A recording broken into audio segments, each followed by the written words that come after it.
Best varicose veins చికిత్సనే పొందండి. నొప్పి లేని చికిత్స కోసం సంప్రదించండి ఎవిస్ హాస్పిటల్.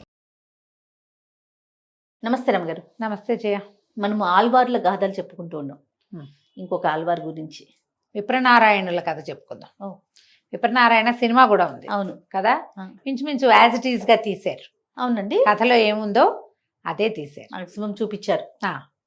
చోళ దేశంలో అంటే తమిళనాట కావేరీ నదీ తీరమే, అక్కడ మండంగుడి అలాంటి పేరున్న ఒక ఊరు.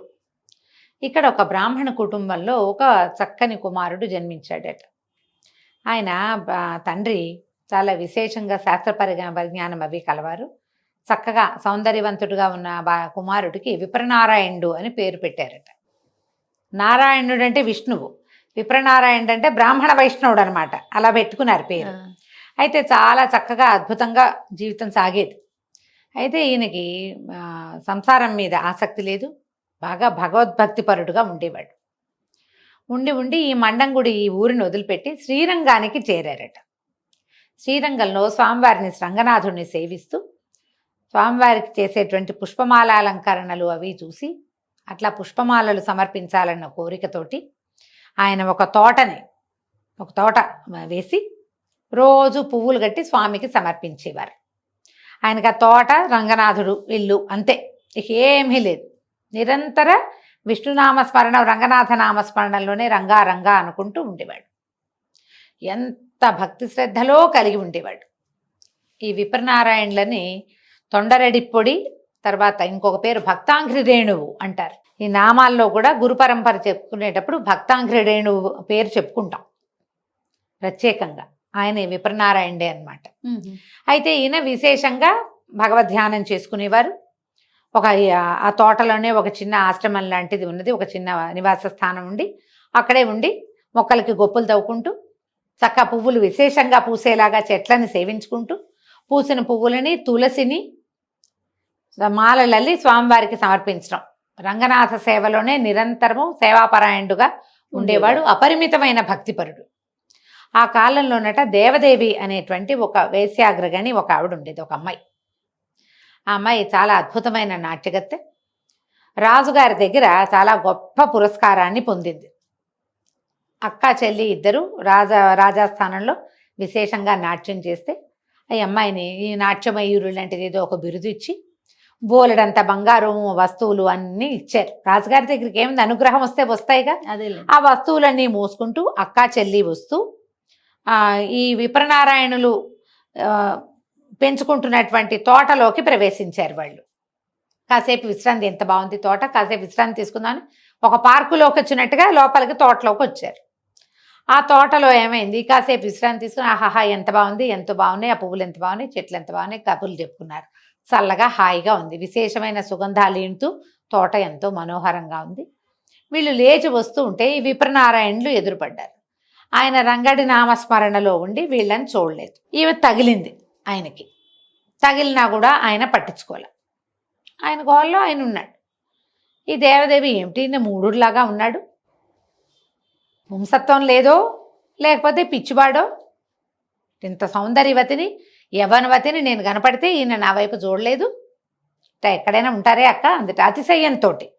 ఈ అతిశయం ఏమిటి, ఒకటి యవ్వన గర్వము, సౌందర్య గర్వము, రాజుగారి దగ్గర చాలా ఇవి బహుమతులు పొందటం వల్ల వచ్చినటువంటి అతిశయంతో. అంటే వాళ్ళక్క ఏమందిట, అలా కాదు ఈయన భక్తుడు, పైగా భగవత దీంట్లో ఉంటాడు, ఎప్పుడు ఆయన భగవంతుని తలుచుకుంటున్నాడు, జపంలో ఉన్నాడు. ఆయన భగవద్భక్తుడు అవటం వల్ల ఆయనకేమి శ్రీ సాహచర్యాన్ని తెలిసినవాడు కాదు, ఆయనకు ఆసక్తి లేదు అనేసరికల్లా ఇలాంటి వాళ్ళని దారిలో పెడితే కదా బాగుండేది, మనకు ఒక ఛాలెంజ్ లాగా ఉంటుందని భావించింది దేవదేవి. అక్కయ్య కేకలేసింది, అట్ట అనకూడదు తప్పు, అయినా నీ వశమవుతుందా అట్లాంటి వాడిని లాగటం. ఆయన చిన్నప్పటి నుంచి భగవద్ధ్యానంలోనే ఉన్నాడు, రంగడు తప్ప ఆయన కంటికి రెండోవాడు కనపడ్డు, నువ్వెవరు నేనెవరు, మన దాని నుంచి మన మామూలు ప్రపంచం నుంచి ఆయన వేరుగా ఉన్నాడు, అట్లా జరగదని అక్కయ్య చెల్లెల్ని కేకలేసరికి ఈ చెల్లెలు దేవదేవి ఒప్పుకోలే. ఇంకా నా ప్రజ్ఞ ఏముంది, ఇంత సౌందర్యం, నాకు ఇన్ని హోయలు ఉన్నాయి, ఇంత సొగసు ఉంది, ఇంత విలాసం ఉంది, ఇంత తెలివి ఉంది, ఎవరినైనా నేను దారిలో పెట్టగలను, ఇవన్నీ నా దారికి నేను తెచ్చుకుంటానని దేవదేవి అక్కతోటి ఛాలెంజ్ చేసింది. అక్క ఏమందట, నువ్వు గనక ఆ పని చేసావంటే 6 నెలలు నీకు ఊడిగం చేస్తాను నేను అంది. చేయగలిగితే. చెల్లెలు కూడా ఒప్పుకోలేదు. చెల్లెలు ఏమంది, నేను చేయలేకపోతే నేను నీకు 6 నెలలు ఊడిగం చేస్తా. ఇక గజ్జగట్టం, నీకు వెనకాల దాసీది చేసినట్టుగా నీ వెనకాల సేవ చేస్తానని అక్కతో పందెం కట్టింది. వాళ్ళ అక్కయ్యని పంపించేసింది. నగా నట్రా మొత్తం తన మెడలో ఉన్న వస్తువులన్నీ మూట కట్టి ఒక చెట్టు తొర్రలో దాచిపెట్టింది. ఈయన బట్టలు ఆరేసుకుని ఉంచుకుంటాడు అక్కడ. ఆ బట్టల నుంచి ఒక్కొక్క ఆవి పంచె తీసి కట్టుకుని ఈయన మళ్ళీ ఈయన యువతలు విప్రనారాయణులు యువతలకు వచ్చేసరికల్లా కనపడింది. చాలా దీనంగా మొహం పెట్టుకుని నుంచుంది.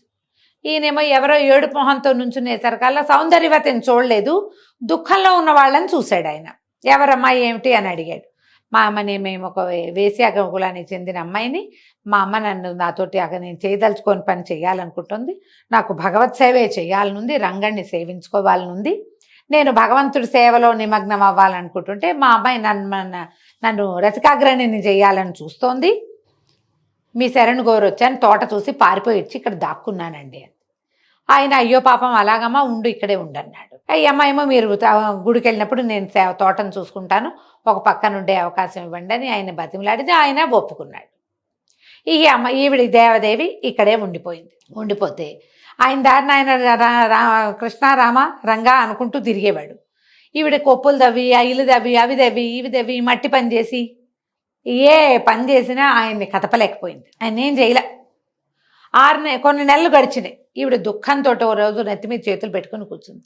ఇంత కష్టపడి చివరికి నేను మా అక్కయ్య ఊడిగం చేయాలా అని ఆవిడ ఏం చేసింది, శ్రీరంగనాయకిని ఉద్దేశించి దుఃఖపడి ప్రార్థన చేసింది. ఆ సమయానికి రంగనాథుడు దేవేరితో సహా విహారార్థం ఆకాశ మార్గంలో బయలుదేరారు. అమ్మవారు చూసింది, లక్ష్మీదేవి చూసి, అమ్మాయి దుఃఖిస్తోంది, ఆమె కోరిక తీర్చండి. ఆమె ఎందుకు దుఃఖిస్తోంది, దాన్ని దుఃఖించకూడదు, నా భక్తురాలు, ఆమె దుఃఖించకూడదు, ఆమె మనసు తీర్చమని స్వామివారిని ప్రార్థించింది అమ్మవారు. సరే, ఏమైంది, ఆ రోజు పెద్ద గాలివాన వచ్చినాయి. ఈయన రోజు విప్రనారాయణులు లోపల ఆశ్రమంలో పడుకునేవారు. ఈ అమ్మాయి పని చేయడానికి వచ్చిందిగా, బయట వరండాలో పడుకునేది. ఆ రోజు రాత్రి బ్రహ్మాండమైన వాన వచ్చింది. లోపలే చలేస్తుంటే ఆయనకి జ్ఞాపకం వచ్చింది, ఈ స్త్రీ బయట ఉండిపోయిందని. తలుపు తీసి, అమ్మా నువ్వు బయట ఏం పడుకుంటావు దేవదేవి, బయటంతా చలిగా ఉంది, చాలా లోపలికి వచ్చి పడుకో, ఒక పక్కన ఎక్కడో చోట పడుకుందు కానీ అమ్మాయిని లోపలికి పిలిచాడు. ఆయన ఒక 30 సంవత్సరాలు 40 సంవత్సరాలు ఉన్న బ్రహ్మచారి, ఈవిడ ఒక 20 సంవత్సరాలున్న నవయువతి. లోపలికి వెళ్ళేసరికల్లా పెద్దగా ఉరుమురు వేసరికల్లా ఈ అమ్మాయి ఏం చేసింది, కప్పుకుని వెళ్ళి ఆయన్ని కౌగులించుకుంది. ఏనాడు అనుభవించని స్త్రీ సాహచర్యాన్ని తెలిసేసరికల్లా ఆయన ఆమె వల్ల పడిపోయాడు. ఇక దేవుడు లేడు, నిరంతరము ఈ అమ్మాయే. ఇక పూజ పునస్కారము, దేవుడు సేవ, తోట అన్నీ పోయినాయి. ఆ వదలలేని తనం వచ్చేసింది ఆయనకి. ఈయన దగ్గర బోల్డంతా అవి ఇవి సామాన్లు వస్తువులు ఏవో ఉన్నాయి, ఒకటి ఒకటి ఒకటి ఒకటి వాళ్ళ ఇంటికి సమర్పయామే అయిపోయింది. ఆ అమ్మాయి ఈయనతోటే ఉంది, కానీ ఆ అమ్మాయి దారి తప్పలేదు. దేవదేవి ఈయన్ని వంచాలి, ఈయన్ని దాని దారిలోకి తెచ్చుకోవాలనుకుంది, కానీ ఆమె ఏం దారి తప్పల, ఈయనతో పాటే ఉంది, వేరే కొత్త దారికి ఆవిడ వెళ్ళలేదు. ఈ లోపల వాళ్ళ అమ్మ వచ్చి గొడవ చేసి తీసుకెళ్ళిపోయింది. ఈయన ఇల్లు వాకిలి వదిలేసి వాళ్ళ ఇంటికి వెళ్తాం మొదలుపెట్టాడు. ఆ వేసి గారి పెద్ద ఆవిడేమో ఏవైనా ఈయన వస్తువు తెస్తే కానీ లోపలికి రానివ్వదు. ఏముంటాయి ఈయన దగ్గర, అన్నీ అయిపోయినాయి, ఉన్నవి కాస్తా కూస్తా. ఈయనకి దేవదేవి సాహచర్యం కోసం ఆయన మనసు బుద్ధి రగిలిపోతుంది. పరమ దుఃఖంలో ఉన్నాడు. ఉండేసరికల్లా ఆయన చాలా దుఃఖపడుతున్నాడు. వాళ్ళ ఇంట్లోకి రానివలా బయటికి దోసేశారు. ఒక ఒళ్ళు తెలియని స్థితి, వ్యామోహం, మాయ ఇలా కమ్ముతుంది.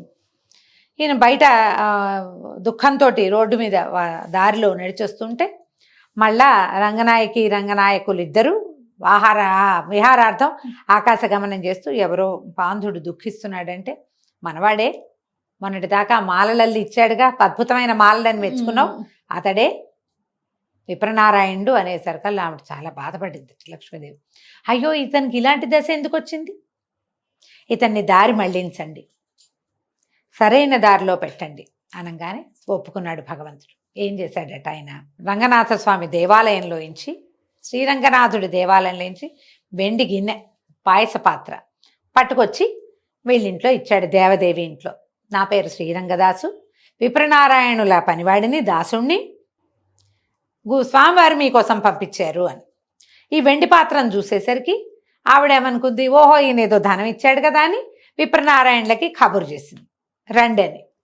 రమ్మంటోంది అనుకుని ఈయనకి తెలియదు, ఈ గిన్నె సంగతి ఏం తెలియదు, వాళ్ళే పిలిచారనుకుని ఈయన వెళ్ళిపోయి దేవదేవితో హాయిగా సంతోషంగా గడిపి ఆ పూటంతా ఆవిడతో కబుర్లు చెప్పుకొని ఆమెతో స్వర్గ సౌఖ్యాన్ని అనుభవించి తన దారిని తను తెల్లవారు వచ్చేసాడు. వచ్చిన తర్వాత మర్నాడు ఉదయం రంగనాథ స్వామి దేవాలయం తెరవబడింది. స్వామివారి కైంకర్యాలు జరుపుతారు కదా, ఇంత పాత్ర ఉండాలి. పాత్ర ఏది వెతుక్కున్నారు, పాత్ర ఎట్లా పోయింది మొత్తం వెతికారు, ఎవరి పాత్ర తీసుకెళ్లారో తెలియలా. ఇంతలో దేవదేవి ఇంట్లో ఈ పాత్ర ఉందని వార్త వచ్చింది. అవన్నీ పుట్టించాడు భగవంతుడు. దేవదేవిని పిలిచాడు. ఆమె గజగజ వణికిపోతూ వచ్చింది. వీరు పంపారు అని తల్లి సాక్ష్యం చెప్పింది. విప్రనారాయణుల పనివాడే దాసుడే పట్టుకొచ్చి ఇచ్చాడు, శ్రీరంగదాసు అనే నామధేయం చెప్పాడు అనేసరికల్లా ఇప్పుడు దేవదేవిది తప్పులేదు. అమ్మాయి కులం అది, ఎవరైనా ఒక వస్తువు ఇస్తే, వస్తువు లేదో బంగారమో ధనమో ఇస్తే వాళ్ళకి సమయం ఇవ్వడం ఆమె వృత్తి. ఆ కాలంలో అదంతా నడిచేది. దేవదేవిని పంపేశారు. ఇప్పుడు ఈయన దొరికారు. ఈయనేం చెప్పాడు, నేను ఎవరిని పంపించలేదు, నాకు అసలు దాసులే లేరు, నా తోట పని నేనే చేసుకుంటా, మొన్నటిదాకా దేవదేవి సహాయం చేసేది, ఇప్పుడు నేనే చేసుకుంటున్నా, నాకు దాసులు లేరు. కానీ ఆ వస్తువుకి బదులుగా వెళ్ళింది ఎవరు, ఈయనదే తప్పు కదా. ఇవన్నీ చెరసాల్లో పెట్టారు. ఆయన పరమ దుఃఖంతో, నీ దారి మళ్ళీ నేను ఇట్లాగా స్త్రీ వ్యామోహంలో పడి కదా ఇక్కడికి వచ్చాను, ఈ పాటికి చెట్లకి గొప్పులు తవ్వుతూ పువ్వులు మాలలు అల్లుతూ నీకు సమర్పించి నీ సన్నిధిలో నిలబడవలసిన వాడిని ఇలా చెరసాల్లో నిలబడ్డానంటే నా బుద్ధి ఇట్లా వెళ్ళింది, నేను నీ శరణు నుంచి ఇంకో స్త్రీ సౌఖ్యం కోసం నేను ఎందుకు ఇలా అయిపోయానని ఆయన పరమంగా విపరీతంగా దుఃఖించి ఎన్నో పాటలు పాడేటట్టు.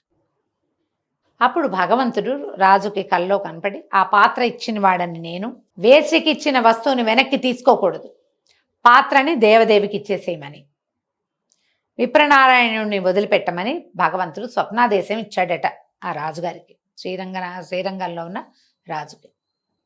వెంటనే రాజు తెల్లవారగానే పాత్రనేమో దేవదేవికి పంపేశాడు, విప్రనారాయణులని విడిపించారు.